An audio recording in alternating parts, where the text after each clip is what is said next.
It's a fairly evenly poised debate tonight, with almost equal representation on both sides. From Islamabad, Enver Baig is leader of the PMLN and former senator. And from Delhi, in our studios, there is Manish Tewari, former Minister for Information and Broadcasting and senior leader of the Congress. And joining him on the Indian side is Pavan Verma, former senior diplomat and member of parliament in the Rajya Sabha. From the Pakistani side, we have General Javed, Hussain and Musharraf Zaidi, former Pakistan Army Special Forces officer and columnist and former diplomat respectively. From the Indian side, we have Maroof Raza, Times Now's consulting editor, and General G.D. Bakshi, editor of the Indian Military Review. Thank you very much, gentlemen. Let's begin. The question is not of Indian intent. The question simply is, Maroof, of trust. Can we trust the Pakistanis? One more time. Maroof, your take on that, then we'll open it up.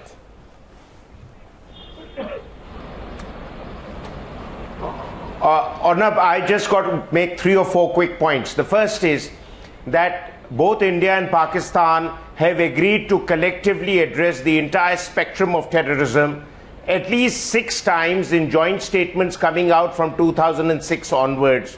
But quite clearly, all these joint statements by and large have been signed and agreed with a civilian dispensation in Pakistan, which has not only a different interpretation on how to move forward with India, but equally importantly, that they are not entirely in control and they therefore don't call the shots. So even if you get a commitment from Mr. Nawaz Sharif, that commitment is only subject to the military establishment in Pakistan falling in line. The second point to understand is that Mr. Nawaz Sharif has been hankering for a meeting with Mr. Modi. So what Mr. Modi has gone and done is probably stolen a march over him and a lot of his critics by trying to say that I once again extended the olive branch to Pakistan. But remember, Mr. Nawaz Sharif was the man who also had an arrangement with Atal Bihari Vajpayee and the Lahore Declaration, and what we got at the end of it was a conflict in Kargil. So Nawaz Sharif is often upstaged by the army and the military establishment when they feel he's veering out of control. And my third point of concern is that Pakistan's narrative on who is a terrorist hasn't changed. All through the day we've been debating with other Pakistani specialists and officers of the military establishment, and they continue to protect and harbor groups like the Lashkar-e-Taiba, who they regard as quasi-governmental forces operating in East Pakistan, and they call them as freedom fighters.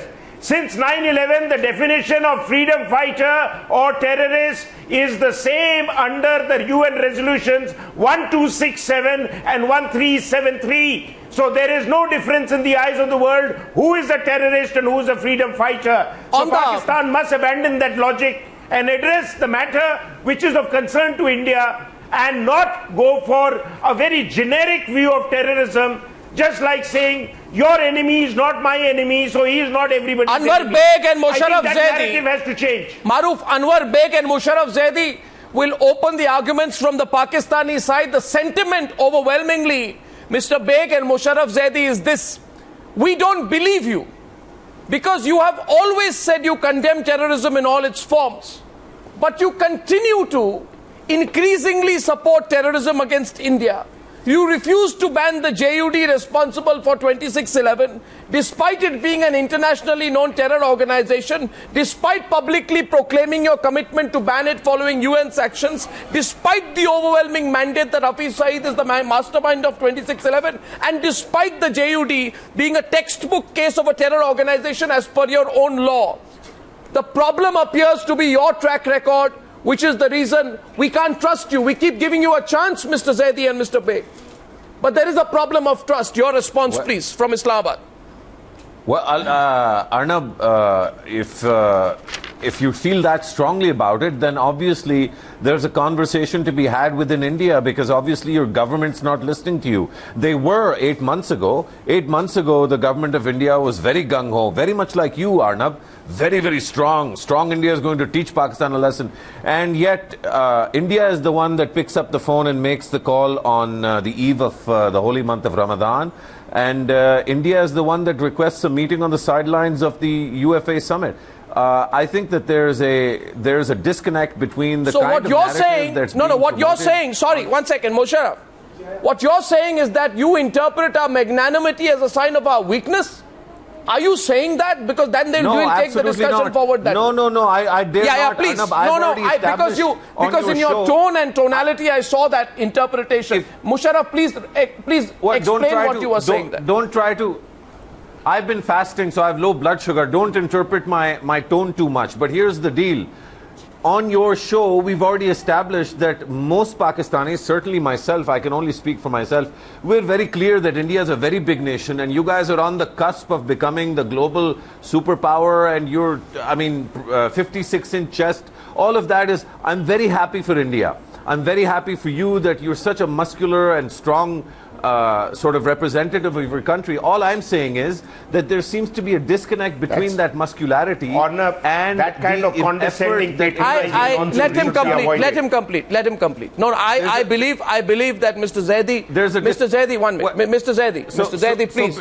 Mr. Zaidi, you don't want to hear Pakistan. I actually want to do this differently. Mr. Zaidi. So I thought Prime Minister Modi was Mr. the right Zaidi, winger, listen to but me. clearly Musharraf, he's probably Zaidi, listen to me. nowhere near the right wing because on television, even an analyst, it's not Arnab now, I don't know who it is that's speaking. Musharraf, this is Arnab here. You can hear me and I just... the courtesy. Okay, you won't allow a Pakistani the courtesy of finishing. This is very disappointing. Mr. Zaidi, in fact, to the contrary. Always looking up to India.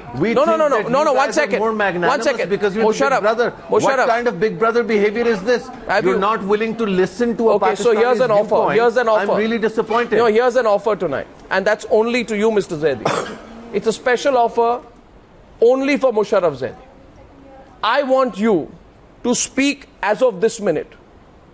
As long as you want, so you exhaust all the sarcasm and then hopefully you will come to the point.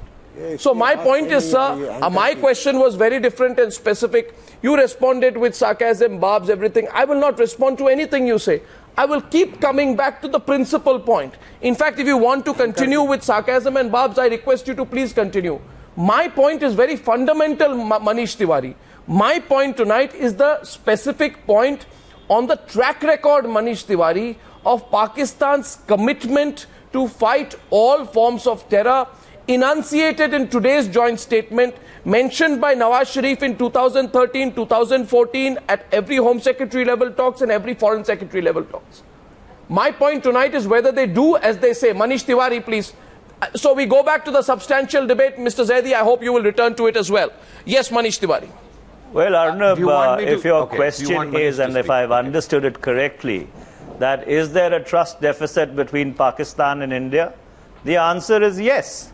And the reason for that is that though a part of Pakistan may be a victim of the snakes which they nurtured in their own backyard, but the fact is that insofar as India is concerned, Pakistan has been the sponsor, promoter, orchestrator of terror, which has been now hitting India for the last 3 decades. And unfortunately, I do not want to say it on this show. I would rather articulate it when we have a conversation among Indians. But this government seems to have done a complete cartwheel on its position qua terror. From a position that there cannot be any talks till the time terror abates, they've actually virtually ended up conceding in this joint statement that Pakistan is a victim of terror. And allow me to make 3 or 4 more quick points. What is really new in this joint statement? This conversation between the 2 national security advisors. Well, this is a takeaway from the Havana joint statement of 2006,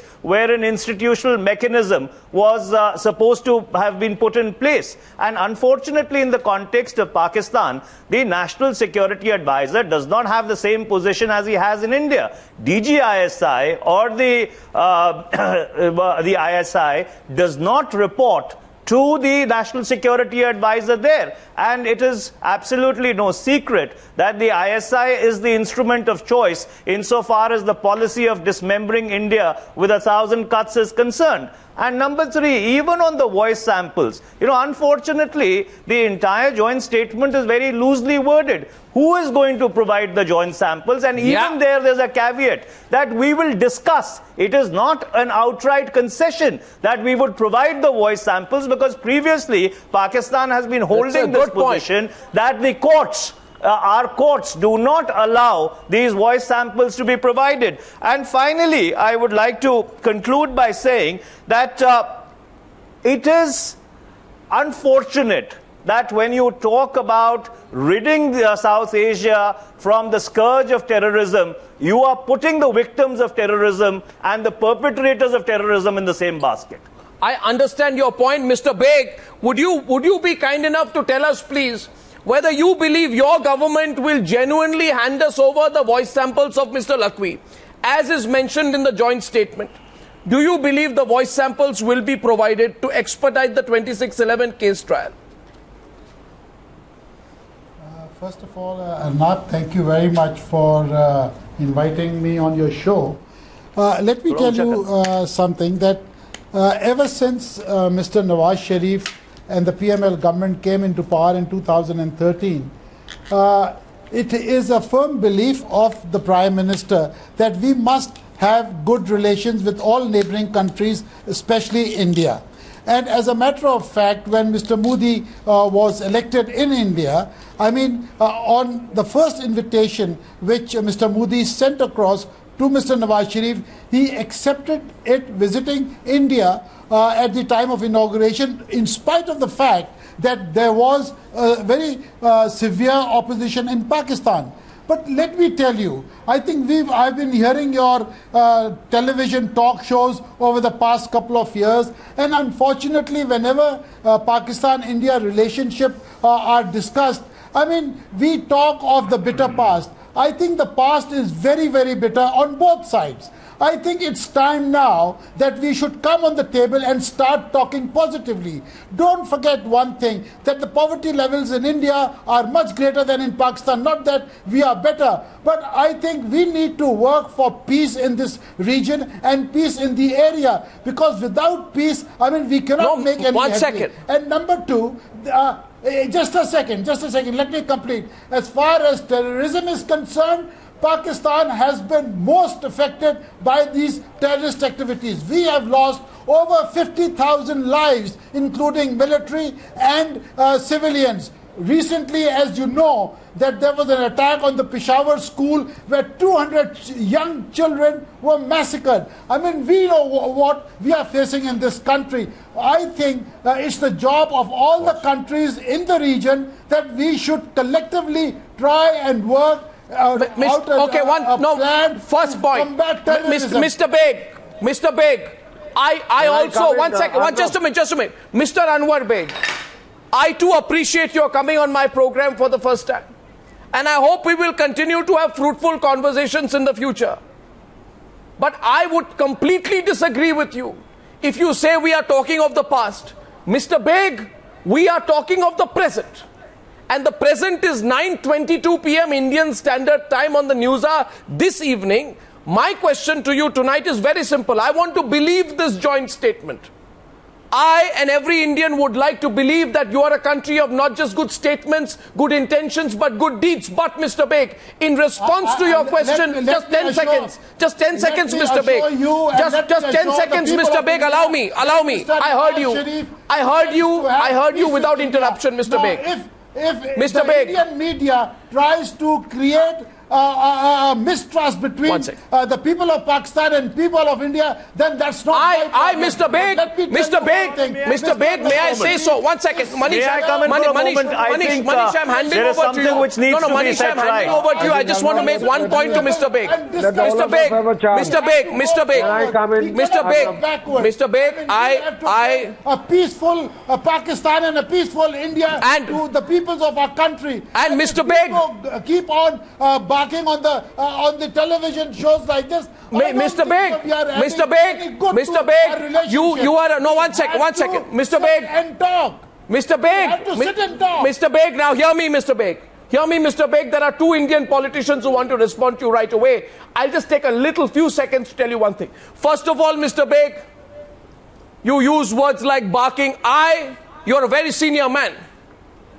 I will not respond to you in similar form. I will only say one thing to you fundamentally, sir. That you said today that Pakistani children have been killed in the Peshawar school attack. All of India, every Indian here felt very strongly about what happened at that time. But will you crack down on the JUD? Will you crack down on the Hizbul Mujahideen? Will you crack down on the Jaish-e-Mohammed, which has killed 47 Indian troops in Kashmir? Will you take action against those who carry out grenade attacks and shootings on Christian schools in Murree, in Jammu and Kashmir? Those who hijack government jeeps in India, will you attack? Will you target them, or will you then say that is good terrorism because Indians bleed, and this is bad terrorism because we bleed? Mr. Baig, Pavan Verma is responding, and Manish Tewari as well to you. Pavan Verma, former diplomat, member of the JDU, and Manish Tewari after that. Pavan Verma, please. Pavan Verma.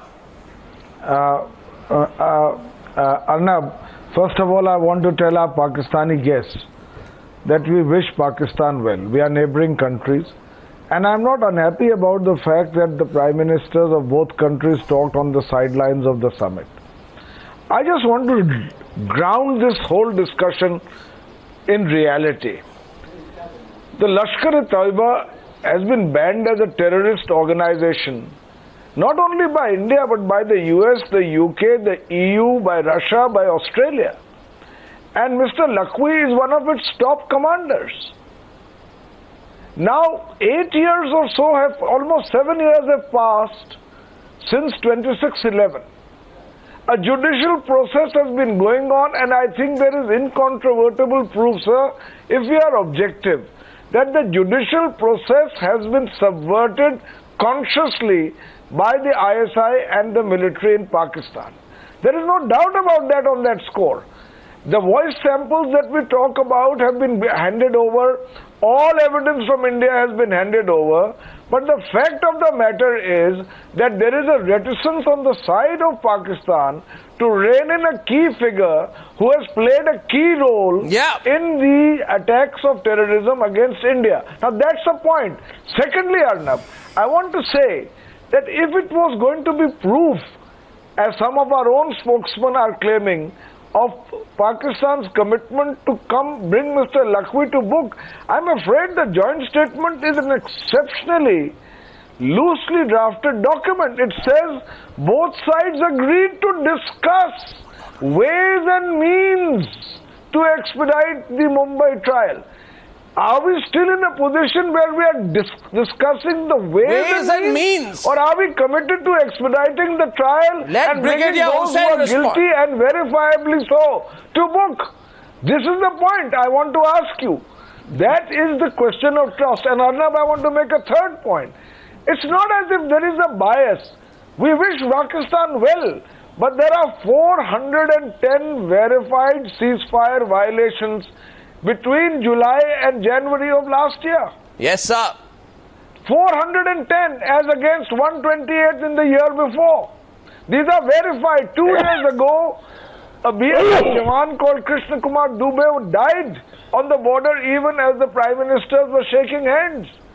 So it's not as if this is all a figment of our imagination. Okay. There is a terror machine in Pakistan response from that has the backing of the parallel state. It's time and I believe that parallel state is not committed to getting Lakhvi to book. Okay. What's up, Manish? Before you go to your Pakistani guest, may I just add on to that? Yes. You know, I heard Mr. Baig very carefully, delivering a very impassioned lecture on poverty. But Mr. Baig, you need to really understand what is that India wants out of this relationship. And the one thing which India wants out of this relationship is cessation of terror, cessation of cross-border terror. Trade, transit, everything else is secondary. And I would like to endorse what Mr. Goswami said. The day the attack on the Peshawar school took place, I don't think there was a single Indian who didn't have a tear in his eye. But unfortunately, the reality is, those are the snakes that you nurtured. You sowed the wind, and you are reaping the whirlwind. So therefore, it is in your interest also. No, we'll go to our Pakistani guest next. Like the Jamaatul Dawa, like the Lashkar-e-Taiba. No, we go to Karachi next. We go to Karachi to Brigadier Javed Hussain. Okay, we go to Karachi. On bail. We will deal with that terrorism, General Bakshi, which targets us in Pakistan. So, General Bakshi, 1 minute. General Bakshi, 1 minute. We need to go now to get a response from our Pakistani guests to the intervention of Manish Tewari. The point to our Pakistani guests is simple. We don't mind your failed and forgotten promises as much, Brigadier Javed Hussain, as your deceit, pardon my strong language. The deceit when the 26/11 trial is still on and the last update saw the court adjourning the hearing since the judge was on leave. The point being, Brigadier Javed Hussain, don't promise us anything, but stop fooling us. The ground reality is different. You make promises of an expedited trial. On the ground, the trial moves at a glacial pace. Now, you can counter me on facts. Can you counter me on any one fact to prove that you were sincere in the 26/11 trial? Brigadier Hussain, please. The ground reality is different, Mr. Goswami. The ground reality is that 21 Indian states have insurgency going on. Come on, sir, please. I'm asking you a question on 26/11. 14. You listen to me. I'm listening to you. Can you listen to my question? If it is I asked you a question on 26/11. Do you have an answer to it? Have patience. Do you have an answer to my question? I make a charge tonight, Mr. Brigadier Javed Hussain, and I expect a former Pakistan Army Special Forces officer to be direct enough to answer directly. The point being, sir, that in the last 7 years, instead of working to move on the 26/11 trial, the charge is that while India has finished the entire trial, appeal, clemency and execution cycle, your hearings continue. Now for a second chance, I give you a second opportunity to rebut me on facts, sir. Second, and don't tell me about insurgencies in India. I can tell you a lot about what's happening in Gilgit and Balochistan, but I'm not going there. My question is very simple, sir. Tell me about the 26/11 trial, because it is part of the joint statement today. It is part of the joint statement today which your Prime Minister has signed. Look, you talking of terrorism? Do you know what terror is? Can you define terror? Terror is a weapon of insurgency. You understand? I'm pretty sure you have good experience in it, but answer my question. Answer my question. That is precisely what is happening. Sir, the fact... You are at war with yourself. Sir, India is at war with itself. Okay, Brigadier, I'll come back to you. Brigadier, securing... Brigadier, I will come back to you when you answer my question. Territory. Brigadier, in today's joint statement, it says, General Bakshi wants to respond to you. Today's joint statement says both sides, General Bakshi, agree to discuss ways and means to expedite the Mumbai case trial, including additional information like producing voice samples. Can we take the Pakistani seriously? Very weak, very weak. Very weak, you say. Okay, but before that, General Bakshi. Arnab, can I kindly, Brigadier Javed, kindly give me a chance? Right. You know, Arnab, what I was trying to state is that we have seen a pattern.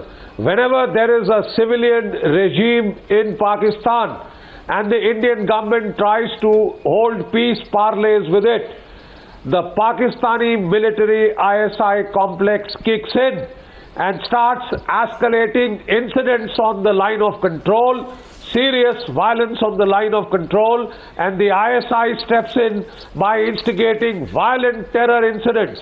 This is a pattern that we have seen. This pattern has just reasserted itself after Mr. Modi came into power. You know that he started his very swearing-in ceremony by inviting the SAARC heads, including Prime Minister Nawaz Sharif. What did we get? The ISI launched an attack on the consulate in Afghanistan.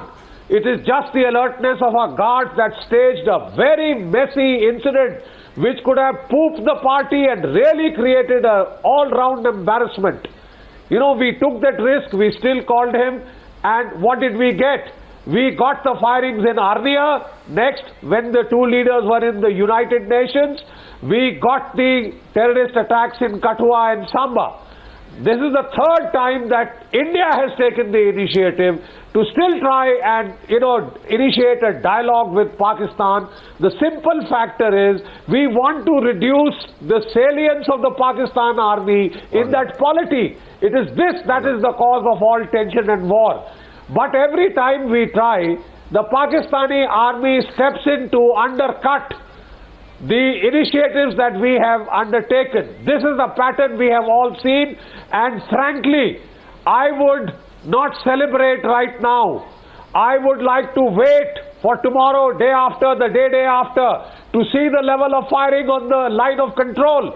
Please take it from me in writing, and I can take a bet with my Pakistani interlocutors. You will see this going up because the Pakistan army, the ISI, do not want peace. They will do everything possible Anwar to Baig and Musharraf Zaidi. Another point, Arnab. One second. Anwar Baig and Musharraf Zaidi are back. They are coming into the debate. I allow them. Anwar Baig and Musharraf Zaidi wanted to come in. 1 second, General. Do they have a specific point, or do I put a question to you? Okay, Anwar Baig seems to want to go first. Go ahead, Mr. Baig. Mr. Goswami, I personally feel, I think let's talk positive. I think ever since the program has started, we are talking of the past, and as I said, the past is very, very bitter. I mean, if you look at this joint press release today, I think it's very positive on both sides. I mean, the DG Rangers Pakistan, the BSF, Director General, then the DGMOs will be meeting. I think we need to sit and talk about all these issues, and the best, I mean, rather than talking against each other, having mistrust on the television and giving a wrong message to the peoples of India and Pakistan. No, I think we have to be very clear. I think Prime Minister Nawaz Sharif wants good relations with India. He wants peace with India, and let's talk of peace. Yes. I mean, war is not an option. I think terrorism is not an option. Anwar Baig. The most. Anwar Baig. Will the Pakistan army let him? No, the difficulty, Mr. Goswami. Manish Tewari. The difficulty, Mr. Goswami, is that unfortunately our Pakistani interlocutors want peace with terror, and that's something which is a complete non sequitur, which is completely unacceptable. You know, we talk about the Director General Border Security Force meeting with the Pakistani Rangers. Well, every time there has been a border violation, or there's been an incident on the border, or there's been firing from Pakistan, there have been flag meetings taking place on the border per se. And insofar as the DGMOs are concerned, the DGMOs are already on a hotline. They talk every Tuesday or Wednesday. You are only converting it into FaceTime. It still does not answer the fundamental question. Is the Pakistani polity, is the Pakistani establishment willing to eschew the policy of bleeding India with 1,000 cuts by proscribing all those entities in Pakistan which have been fermenting and actively engaging in terror let's get a very clear answer. Can I also add to that, please? Let's 1 second. Pavan Verma, let's get Musharraf, who wants to come in on that specific point out there. Will you proscribe the groups who carry out acts of terror against India? We began the program by saying we hope the Pakistan that receives Modi will be different from the Pakistan of today. But will you proscribe the groups before Modi visits Pakistan next year? Let's be specific. Yes or no? Well, the first thing is that I think we need to establish that there is a very diverse set of opinions in Pakistan also. There are many people here in Pakistan who believe that we should go after all terrorists without exception, and that's the policy that's been articulated in the National Plan of Action Against Terrorism that has been signed off by both the military and the civilians in this country, and it is a stated policy. Now, how long that takes to, I mean, if you want to have a serious discussion, then I'll make a serious serious point, Arnab, and I'll hope that you'll give it a serious thing rather than responding to it with bluster. So let me finish the point. There has been a concerted effort in this country, especially since last summer when the operation named Zarb-e-Az began, and there is a greater consciousness in Pakistan that all kinds of terror groups, all kinds of militias ultimately will bleed Pakistan itself. So this concept of bleeding by 1,000 cuts, which is from the 80s and which has been dated even 5 years ago, is certainly now completely obsolete in terms of the way the Pakistani leadership thinks about the future. Second point, the outreach to India in this instance, while it's good that Prime Minister Modi picked up the phone before Ramzan, and it was very good that he reached out and sought this meeting, the fact of the matter is that the political capital that Nawaz Sharif burns every time he invests in a conversation with India is much greater than the political capital it costs Prime Minister Modi, simply because Prime Minister Modi is a much stronger political figure today, whereas Prime Minister Sharif has to deal with a number of very serious political threats to his reign. So, in summation, we have a situation in which there's an altered consciousness about security in Pakistan, both among civilians and the military. Musharraf. We have a leader in Pakistan. May I ask a follow-up question? Okay, follow-up question. Just a very simple question. Manish Tewari. If I take a Pakistani interlocutor's words on face value, and I would like to believe that there's an altered security consciousness in Pakistan. So may I ask you, why did Lakhvi walk?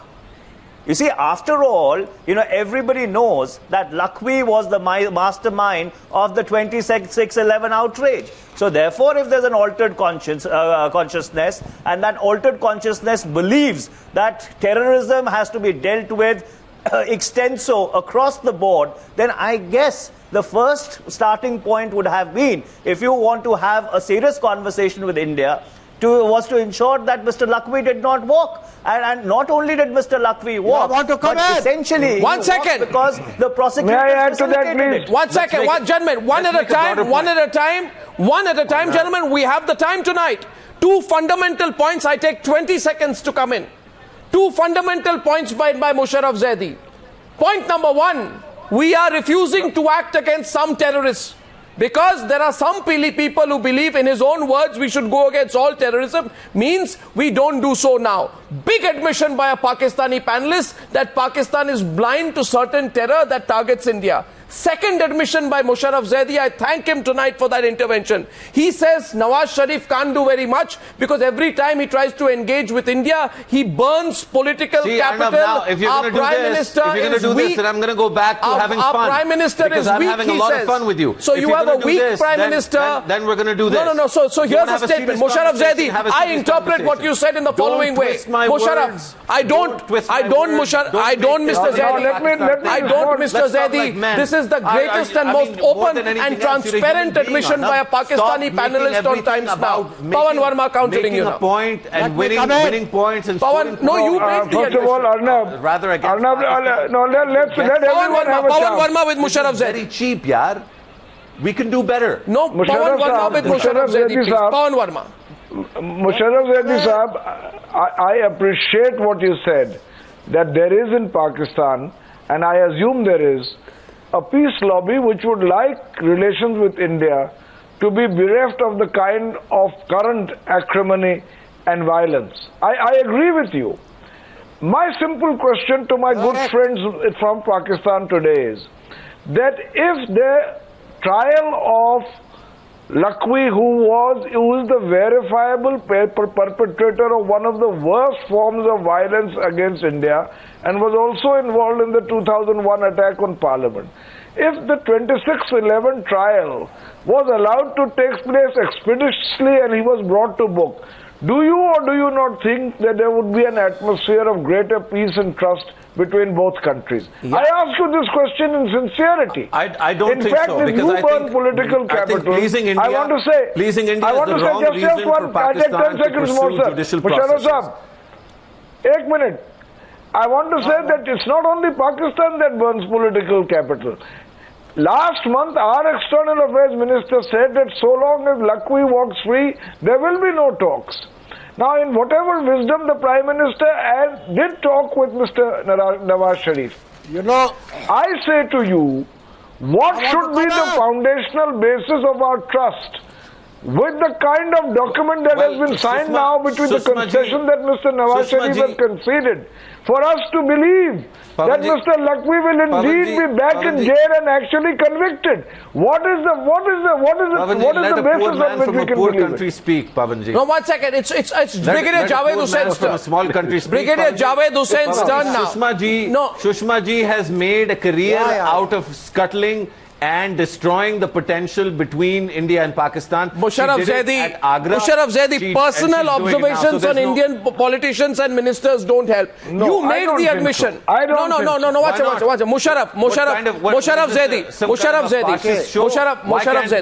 Zaidi. You can make comments about Pakistan. Mr. Zaidi, you're more than welcome Mr. to Zaidi, comments about India. Mr. Zaidi, 1 minute. I'm going to Brigadier Javed Hussain next, but before that, a small intervention from my side.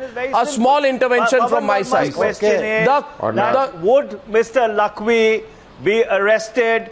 Would the trial be expedited, which has been going on for the last 8 years? And because ultimately the proof of the pudding lies in the eating. We would like to see action from Pakistan on terror, not platitudes. Yes. And unfortunately, we've been getting platitudes. And you have been working, Brigadier Javed Hussain, for the perpetrators of 2611. On one trial. Mr. Javed Hussain, the question is to you now, please, on the screen. Javed Hussain, please. Relationship on one trial. It is bringing the perpetrators of the worst terror attack in India to justice. So the question to Javed Hussain is this. There is always a time to make amends. That time has come, Brigadier Javed Hussain. Don't work for the perpetrators of terror attacks. The greatest admission that you do has come from Musharraf Zaidi tonight. You've heard him. The time to stop working for the perpetrators of 2611 by registering false FIRs under non-existent sections like you did in 2009 has come. Till today, Brigadier Javed Hussain, only 1/3 of the total witnesses have been produced in court. Now, either your courts are incompetent, or your courts cannot be trusted, or somebody is working behind the scenes. The whole judicial process has been subverted. So you need to answer tonight. Yes, Brigadier Javed Hussain. Oh, okay. Don't interrupt. Don't interrupt. You have, all of you, the Indian panelists, all of you have a one-track mind. 2611. I also have a one-track mind. Kashmir, unless Kashmir is included in the agenda, the talks will be cosmetic. Talk of Kashmir, where Pakistan flags have been raised, where slogans of Pakistan Zindabad have been raised. Talk of the insurgencies inside India. Everything you put the blame on shining India. It's a myth. All right. Your country is at war with itself. I gave you a second opportunity, Brigadier. Dictate terms to Pakistan. You see, this is the mindset. No Kashmir. This is the mindset. No talks. Okay. So, Brigadier, okay. This is a mindset. Just a minute. Manish Tewari and then Maroof Raza. Brigadier, this is the one track mind that upsets the whole very patriotic Pakistani. Manish Tewari. Brigadier, this means that you believe that Mr. Lakhvi is a very patriotic Pakistani. Because what I have been able to infer from all the insinuations that you've been making and not answering a direct question on 2611, you seem to be justifying the 2611. Maroof now. Think that the 2611 attack was in Pakistan's national interest. Maroof think Mr. Lakhvi is the most patriotic Pakistani. How can there be ever any forward movement with this kind of a mindset? Maroof, please. Maroof, Brigadier, listen to Maroof next. You are forcing me to go back to Gujarat. Arnab, Maroof Raza, please. The terrorist over there is now Maroof Raza, please. You do not need to go back. Maroof Raza, please. Show some respect to the Indian Prime Minister. Maroof Raza, please. Brigadier sir. Maroof, please. Brigadier Javed. And you talk of terrorism. Brigadier Javed, please don't digress. Sir, Brigadier Javed, just like you, Brigadier Javed, just like you, I've been sitting quiet for the last 40 minutes after making the first introductory few points. But I just want to throw up a few more points in response to what the Pakistani guests have said today. The first is that both Mr. Musharraf and Mr. Baig have referred to the kind of pressure that Mr. Nawaz Sharif has come under for trying to improve ties. But neither have pointed the finger very close to the establishment that Brigadier Javed once belonged to, and I'm sure he'd still have linkages because ex-servicemen never let go of their military linkages. And let me quote 3 or 4 books which clearly identify the Pakistan Army's agenda in sir, please hear me, I heard you, now give me the courtesy of time. The Pakistan Army, as per Christine Fair's book, Fighting to the End, as per Stephen Cohen's History of the Pakistan Army, as per Ahmed Rashid's book, Descent into Chaos, as per Stephen Tankel's book, Storming the World Stage, and I'll give you even the Musharraf years by Murtaza Razvi, all of them very clearly defined your role in your polity as far as the army is concerned. The army is the defining institution for relations with India, and that is the one which is not going to let Mr. Sharif go too far forward in their relations with India. As General Bakshi has alluded to it, Mr. Manish Tewari has alluded to it, and your 2 other Pakistani guests have alluded to it. The second point I wish to make, sir, is that after 16 December, and Mr. Musharraf, sir, please hear me. Sir, please hear me out, sir. I've kept quiet. Mr. Musharraf, please hear me. I kept quiet when you made your interjections. Now hear me out. Mr. Musharraf and Mr. Baig both said that after 16 December, the narrative has changed in Pakistan, but neither does Hussain Haqqani, nor does Khalid Ahmed, nor does Beena Sarwar, nor does Aisha Siddiqa say that in all the columns they've written, which were reproduced in Indian papers, which said that as far as Pakistan is concerned, the terrorists who you are saying you have a comprehensive new approach to terrorists, those are terrorists who terrorize your people. You do not go after terrorists. You do not go after terrorists who are harming and attacking. Sir, I am quoting from the writing of your respected columnists. I'm not quoting Indian writers. You don't understand. No, one second. Mr. Baig in your part of the world who have understood how you operate quite clearly, sir. Yeah. The bottom line, Arnab, the bottom line is, Arnab, what Pakistan talks of the peace constituency there, they are the fringe. They are the fringe. The major elements in Pakistani society are thriving in a conflict situation with India, whether it's the Lashkar-e-Toiba or it's the military establishment, and they're not going to abandon their Let me bring it down. Maroof, 1 minute. I'm going back to Islamabad. Or even the next few years. Maroof, we are going back to our guests in Islamabad. If we accept that, then we can go to the next level of talk. And finally, Arnab, finally, 1 point. Pakistanis say they want peace with India, they want peace for the South Asian region.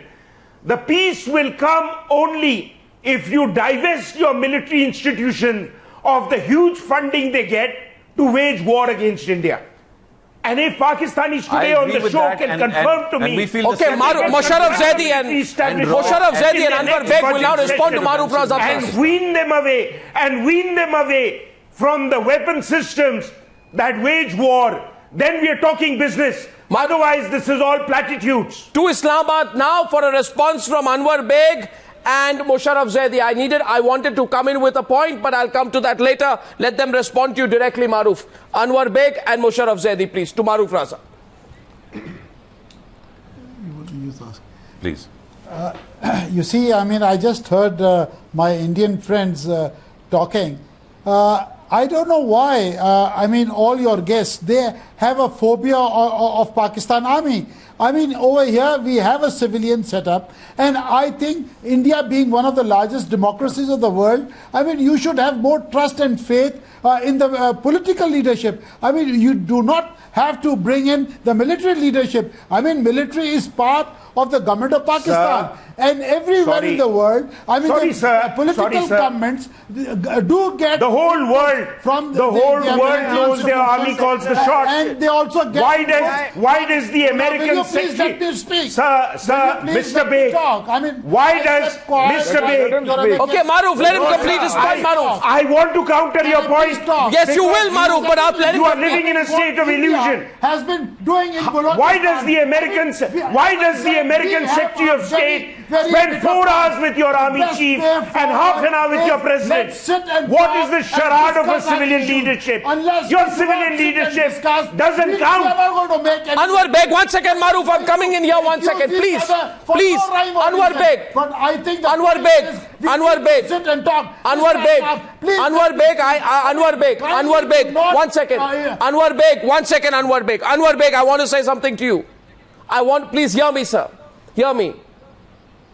More than enough Indians want to see Pakistan change. And if I heard Musharraf Zaidi right, which he may deny because he fears that quoting him correctly will not go down well among the Pakistani constituency on an Indian channel, even Musharraf Zaidi would like to see his country change. Musharraf Zaidi would not like to see a weak Pakistani Prime Minister who has his political capital shorn away every time he makes a positive gesture towards India. But that's not the point. The point is, Anwar Baig, we want to see a country confident enough to take rational decisions. I'm asking you one question. To my guests in Islamabad tonight, shorn of rhetoric, strip away the aggression, and let's talk fact, gentlemen. My point is, 166 human beings died in the 26/11 attacks. Don't tell us we're obsessed about it. Yes, we are. Because we are obsessed about justice. One second. My question to you, Musharraf Zaidi, is to you tonight. My question to you is to you tonight. You hear my question, Musharraf Zaidi. After that, I'll let you reply. My question to you is this, sir. It's absurd, Musharraf. Forget that you are a Pakistani, I'm an Indian. Let me tell you, it is absurd, Musharraf, that today you go to the main accused and you say, sir, if you don't mind, you are accused of killing 166 people. Will you kindly do us the honor of giving us your voice sample? It's absurd. You go to them and you tell them, sir, will you give us your voice sample? You take his voice sample from him, match it with the ones India has, and then have the moral courage to say whether he's the perpetrator of 26/11 or not. Musharraf, you know what I'm saying. May I, Arnab, add on a question to that? Musharraf, I'll let you reply, but Manish Tewari, former minister, wants to add a question to that. May I just add a question to that? I heard a long lecture about trusting the Pakistani civilian leadership. I would wish to trust the Pakistani civilian leadership. But would our Pakistani guest enlighten us that when President Ashraf Ghani comes visiting Islamabad, why, in addition to spending time with the civilian leadership, he goes and pays tribute at the general headquarters in Rawalpindi? For the simple reason, even President Ashraf Ghani understands that insofar as Pakistan's security policy is concerned, the civilian leadership does not call the shots. Reply from Islamabad now, please. Yeah, Reply from Islamabad now, please. Okay. Can I respond? Why does General Rahil Sharif, why is he called to the United States for a week, 10 days, to discuss this attack? Okay, response from Islamabad now, please. A blank denial like that, you must be aware of the fact. Response now, please. So, Arnab, you said, let's forget for a second that you're an Indian and I'm a Pakistani. More than happily, because we're two men. And let's have an honest discussion about this with all the other very venerable and honorable men on the show. I think you need to have more women on the show, by the way. South Asian women are going to be the future of peace. Maybe not Sushma ji, but a few women would help. Let's go to the point, please. No more scurrilous, patronizing remarks. They are unnecessary. Come to the point. We take away those remarks and go to the subject. I think unless you want every comment from every guest to be a shouting match, then you have to tolerate. No, I said to you tonight, forget the sarcasm and those unnecessary remarks. Answer the question. It's not unnecessary. Actually, the dominance of the discourse between India and Pakistan by blowhards like you and me, Arnab, is actually quite damaging to the prospects. You may describe yourself as a blowhard. I'm asking a straight question to you. I'm only a questioner. Please answer the question. Please, for the fourth time tonight, answer the question. Why do you go to a person and say, sir, please, if you don't mind, give me a voice sample? What are you scared of? Listen, you seem to have a problem. I think what you're most angry about, Arnab, is the fact that your Prime Minister has made a peace overture to Pakistan after being forced to do it by Russia, China and the United States. I think you're fooling yourself your government. Like never before. Answer the question. I think you're fooling, Pavan Verma. No. My question was this. See, Musharraf Zaidi has no answer tonight. Musharraf Zaidi has no answer tonight to my question on the voice sample. Musharraf Zaidi could not answer the question on the voice sample. And Mr. Ajit Doval, please, don't fool yourself. We are being very magnanimous with you. Pavan Verma and then GD Bakshi. Pavan Verma and GD Bakshi. And I place it on record tonight that my question on why terrorists should be picky and choosy about the disclosure of their voice samples has not been answered by a guest from Islamabad. Pavan Verma. Pavan Verma. I asked a straight question, sir. I asked a straight question. Pavan Verma. I think there are some things... Mr. Musharraf, that should be accepted without necessarily debating them as if we are both in Alice in Wonderland. There is no doubt that in Pakistan there has been a history where the army has taken over the country and the army plays a disproportionate role in the making of policy in Pakistan. Now, this is not doubted even by Pakistanis. And we also know that the ISI and the army often work together mostly, and they have nurtured terrorism, which has become a Frankenstein monster perhaps for Pakistan itself. Now, these are not facts to debate, it's a fact. I say to you that neither China nor Russia nor the United States can put pressure on India to negotiate.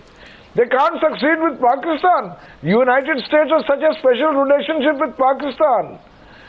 We have probably come to you because we understand that neighbors cannot be perpetually at war or at least under subterranean war. Where was this understanding? And we can have an internal debate among Indians whether we can have an internal debate among Indians. Come on. I love your book. It's a great book. But come on, listen to me, Musharraf bhai. You're better than this, Pavan. Listen to me. Listen to me, please.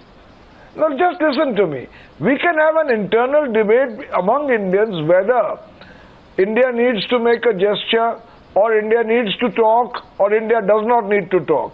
But for this show, please do not try and wish away what happened today in terms of talks as an external pressure from outside. Two prime ministers talked. And I believe what Mr. Nawaz Sharif agreed to was far less than what he should have done. If you consider this a gesture from India, what does the joint statement say? It says both sides agreed to discuss ways and means to expedite the trial. 7-8 years after the event, when the evidence is so damning and incontrovertible. Yeah. No, please, let us not try and evade the issue. That's what the statement says. Evidence has been given to you. No, that's not true. A million times. Then why has your government promised it to give it again? Mr. Zaidi, you are not aware. Mr. Zaidi, our government... Mr. Zaidi, 1 minute, just 1 minute. Our government has given you... 1 second. The attitude of our Pakistani interlocutors seems to be that please sweep 2611 under the carpet. Please pretend that 2611 never happened. Please pretend that 166 people did not die. Please pretend that the boat did not come from Pakistan. Please pretend that Ajmal Kasab wasn't a Pakistani citizen. Now, if that kind of an attitude, with that kind of an attitude, you're going to approach this relationship, then I'm afraid this joint statement between India and Pakistan is not worth it. What is it? No, what are our guesses? I can't speak Tamil, I can't speak Bengali, I can speak Punjabi and I can speak a little bit of Hindi. Should I translate? No, what are our guests in Pakistan showing? This is your government. Yeah, what has been said? Please show your paper. Show the piece of paper. What is it? What are you displaying, Mr. Zaidi? Right here. Yeah, what are you displaying, Mr. Zaidi? This is the joint statement. Yes. And now I want to ask the joint statement. Okay, so here's the joint statement. The joint statement is in your hand, and it is in my memory. Yes. The joint statement says or does not say. No. See the piece of paper. No, Musharraf, you pull the piece of paper. Now don't pull a fast one on television. Yes. Okay, the joint statement says or not. Look at it. Arnab Goswami. Look at it. No, Mr. Musharraf Zaidi, I know my name. My question is to you. It says both leaders condemn terrorism in all its forms and agree to cooperate with each other to eliminate this menace from South Asia. Now, Mr. Musharraf Zaidi, you're a diplomat and I am a journalist. I am asking you, tell me whether the foreign ministers, after their meeting in July 2011, also said that both countries will fight and eliminate the scourge of terrorism in all its forms and manifestations in the year 2011. And they said the same thing in 2006 in Havana. Did they say that or not? So what are you waving? And both countries' foreign ministers and both countries' prime ministers and both countries' intelligentsia keep saying the same thing over and over and over again. But what I find fascinating is that the Indians not only keep saying the same thing, they keep giving us apparently the same thing. Forget the Indians. Forget the Indians, Mr. Zaidi. Ask yourself, Mr. Zaidi, ask anyone whether under Section 11A, Section 11A of the Anti-Terrorism Act of 1997 of Pakistan, the JUD has been considered to be a textbook case for a terror organization or not. Tell me under your own law. We've already had that discussion. Well, then why don't you act against the JUD? Pakistan. Then why don't you act against the JUD? And against Hafiz Saeed. And against Hafiz Saeed. I'll tell you, Arnab, why and against the JEMC, Mr. Zaidi, you're caught now. Okay, Channel Bakshi. No, Arnab, may I interject? Yeah, please. May I interject? Yes, please. Arnab, the Pakistanis have a contrived narrative of victimhood. They claim they are the victims of terrorism. The simple fact that the whole world knows is that it is Pakistan which is the largest instigator and source of terrorism. The madrasas on the Af-Pak borders are the largest jihad factory in the world. Here is a nation state in denial. I'm sorry to see intellectuals like the ones who are sitting in front of us, the two Pakistanis, very educated people, in complete denial about the role of the army. For 30 years they have been ruled by the Pakistan army. And in the time that the Pakistan army is not ruling directly, it has been manipulating things from behind. It has totally controlled foreign policy and security policy and has the finger on the nuclear button. The only army in the world to do so. Can you deny that? And you claim to be a victim of terror. Who raised all those tanzeems? What did Hillary Clinton tell you? You have been nurturing snakes. You have been feeding them on milk in the fond hope that they will bite all your neighbors, Mr. Zaidi. They have turned upon you today. Why do you need to see these crutches of the United States? Please, on the one hand, India wants to have a separate conversation, and it can't do without any discussion. You guys can't do without a citation. Sir, आपने कहा no, Brigadier Hussain. You say America can't pressure you. Brigadier Hussain, see one thing. Brigadier Hussain, listen. Musharraf coming to you. Musharraf, just give Brigadier Hussain one turn.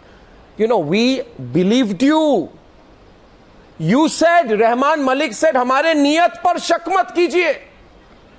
2611 case के context में रहमान मलिक ने कहा कि हमारे नियत पर शक मत कीजिए. पर हमारी नीति कभी नहीं बदलेगी. मगर हमारी नीति नहीं बदलेगी. एग्जैक्टली. नीति नहीं बदलेगी, नियत को पे शक मत कीजिए. Brigadier Hussain, you realize this? अब उसमें आ गए because अब मजा आएगा. नहीं. It's not a subject for entertainment, Mr. Zaidi. It is a serious question. You said your prosecution. No, please take it seriously. Please take it seriously. I am asking you. You said. A specific question to you, sir. You said when you were under pressure, you said don't question our niyat, right? And he said that we are going to do everything. We will exhaust every option to act against the perpetrators of 2611.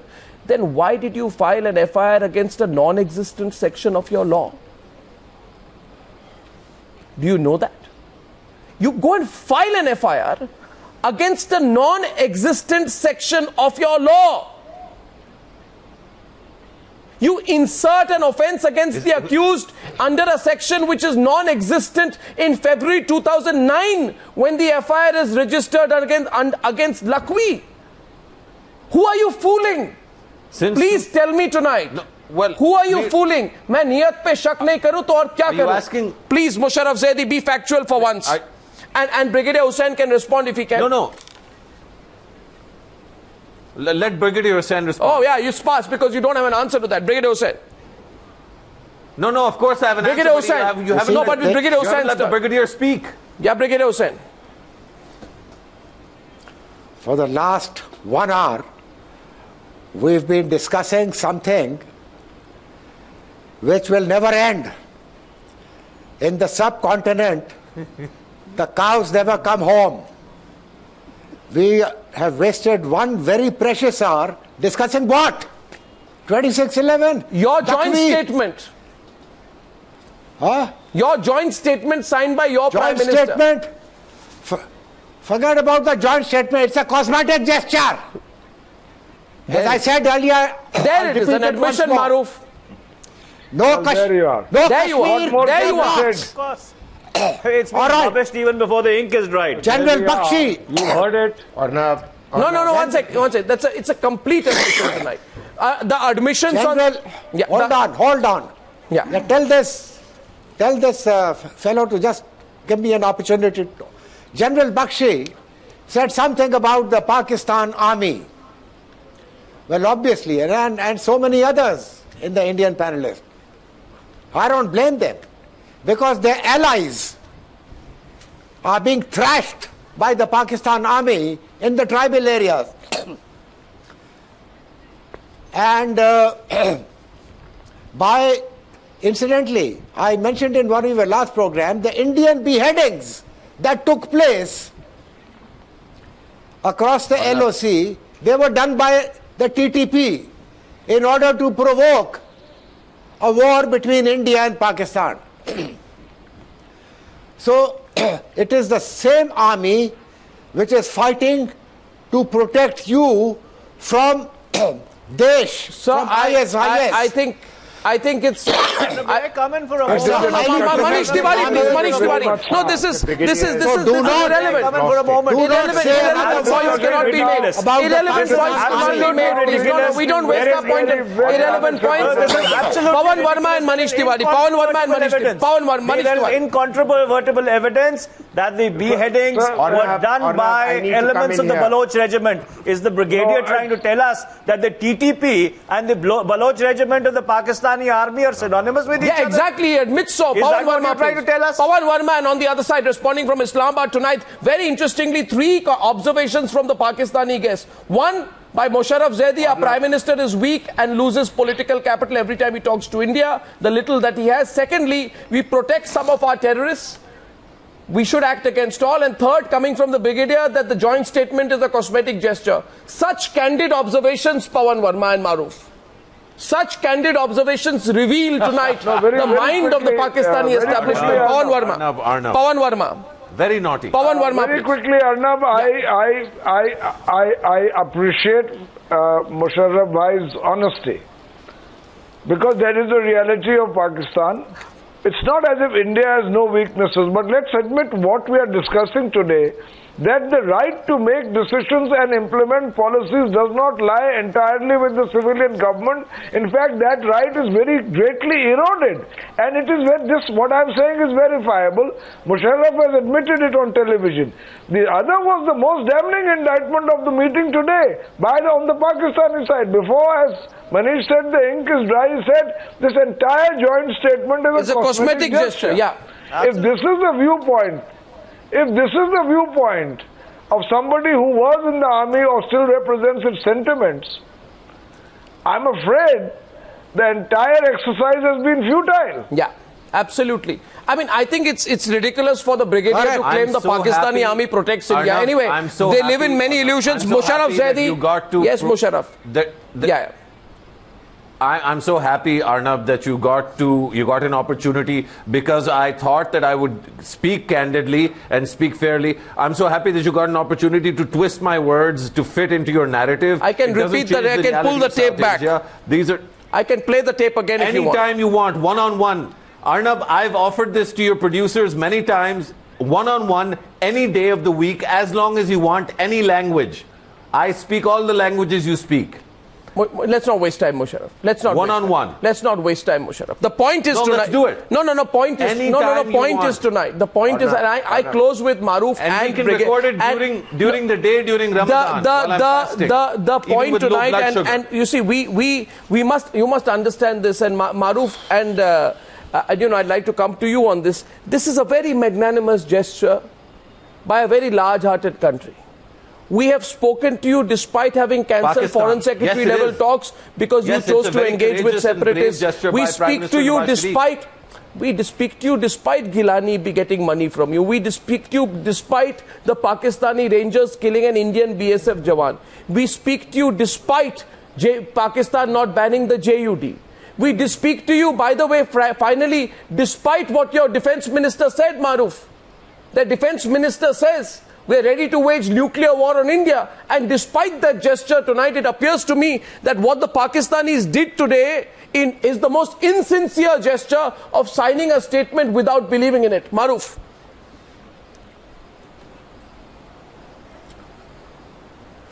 Arnab, I just want to make 3 or 4 quick points. One is taking off from where you brought out about the defense minister's statement. I think those who threaten nuclear war in the region don't understand the use of nuclear weapons, and that goes for the Pakistani Minister of State for Defense or whoever said that.